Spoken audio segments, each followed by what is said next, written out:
must agree that the health of the nation is the wealth of the nation, but healthcare is expensive.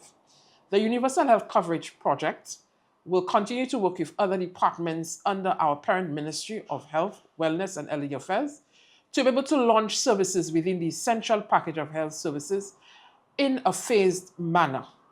We are currently looking at a finance model, which is a 3-tier model. We're working along the consultants from JIPA, Joint Independence Providers Association, to be able to develop this model, which actually is the base for the UHC bill, which is in review.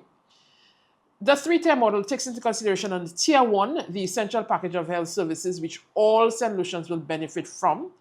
And it takes into consideration a consolidated model where monies that's already out there within the finance system in St. Lucia will be, a certain percentage will be placed in that special fund, which will be used to fund the healthcare in St. Lucia.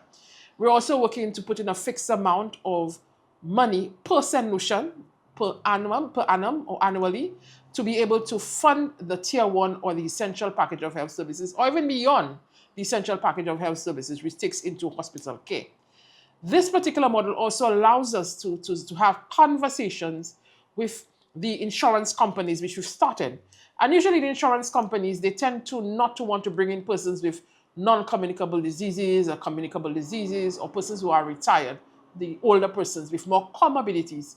But we have been liaising with them in ways in which they can start creating packages so that they can work along within the model to be able to provide care to persons and no one is left behind when you're looking at the upper tiers like Tier 2 and even Tier 3, which takes you beyond the shores of St. Lucia.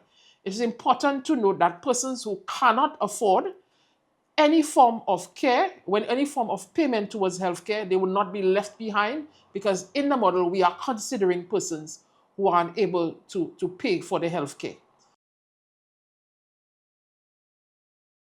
3-tier model, which is the model that we are focusing on and the base of the UHC bill, which is currently in review. It takes into consideration 3 tiers. The first tier focuses on the essential package of health services.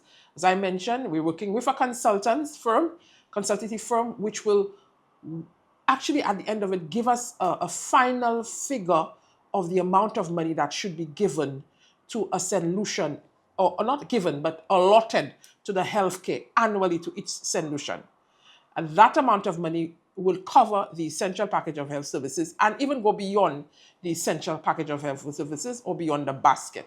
We also started our communication or our interactions with the insurance companies, because we know they have an important role to play, but they also need to understand, and they have understood, and they've been working with us, because we understand that not everyone in St. Lucia is 100% healthy.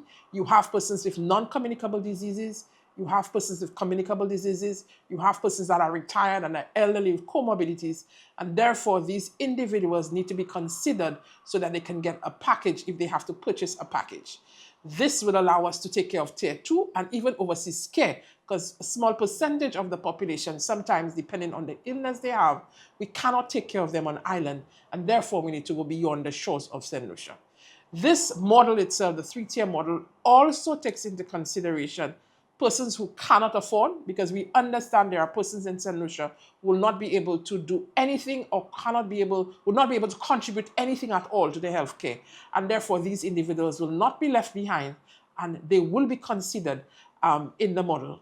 It's important to note that the UHC authority, which is the legal entity dealing with the management of funding for healthcare of St. Lucia's, both locally and overseas, will be the one managing the payment or managing where the money comes out when it comes through the 3 tiers. So the special fund will be managed by the UHC authority, as well as the other tiers of Tier 2 and Tier 3, or the relationship with the insurance companies.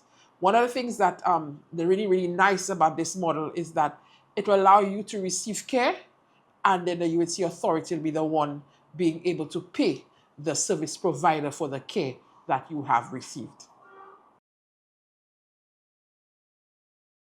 We have more services coming under the essential package of health services. We've launched a few before. I've mentioned maternal and child health care, cervical cancer screening and HPV testing, We've done men's health clinic to include prostate cancer screening, biopsy for men, urology review, as well as breast cancer screening and snake bite treatment, prevention and treatment. But what's coming up in this calendar year, coming up in 2026, we want to do colorectal cancer screening. That's important, as well as gastric cancer screening. That's also important.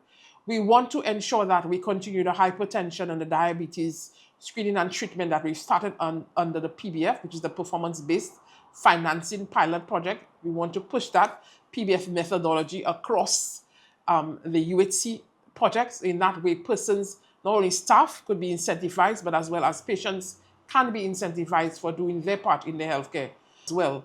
We're looking at doing a pilot project where we do health management information system, pilot project where we take into some departments at hospital levels, as well as connecting it to primary healthcare that already has a SLOIS system and some of the private sector entities, and ramp it up from there. It'll be a pilot project, but it also allows us to see how a health information system that's interoperable, how it will really benefit us in the healthcare system.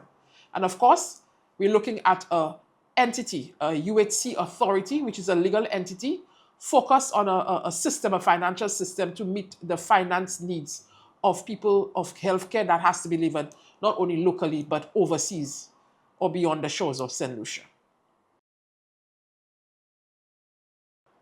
To be able to attain UHC and to ensure that we reduce the inequities that can surge, we have to continue looking at all the 6 pillars that are needed to attain UHC. And we're looking at service delivery, human resource for health, health information system. That's very important. You need to have a health information system that is interoperable to be able to deliver proper health care.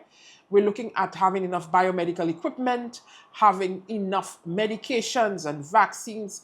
Legislation is important. Finance is important. All of these is very much important to be able to attain UHC and to ensure that you have what you call a lack of inequity. We're also looking at the need to have public-private partnership. When I say public partnerships, first of all, is important. We have already started working with other ministries. Ministry of Health on its own cannot attain UHC. So we're looking at working with Ministry of Equity. We've already started engaging. They know the vulnerable people. They know persons that are being disadvantaged in society. We're working with Ministry of Finance, Ministry of Education, and the different system ministries, Public Service, Department of Public Service Modernization. Some of the other departments we've already started liaising with. Private sector, we have to have that partnership with them. We started working with them in some of the services we've launched, in all of the services we've launched under UHC, but we see the need to continuously engage them to be able to move forward with universal health coverage. And also collaboration or partnership must also continue with regional and international bodies like Caribbean public health agencies, like Pan American Health Organization, OECS, the World Bank, etc. So to be able to attain universal health coverage and to be able to decrease inequity, we need to look at the 6 health pillars as well as maintain our public-private partnership and our partnership or collaboration beyond the shores of St. Lucia. We need persons to use the services. First of all, we already have services launched on universal health coverage, and we really appreciate when persons use the services and give us feedback on the services.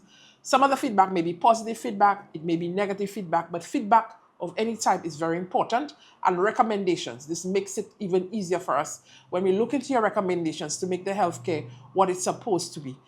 We're also having persons take part in our stakeholders consultations. Sometimes we write and we send out to different agencies because we know how important it is for persons to stakeholders to give their feedback in what we're doing. And that in itself makes it very important for us as we can build UHC what it's supposed to be.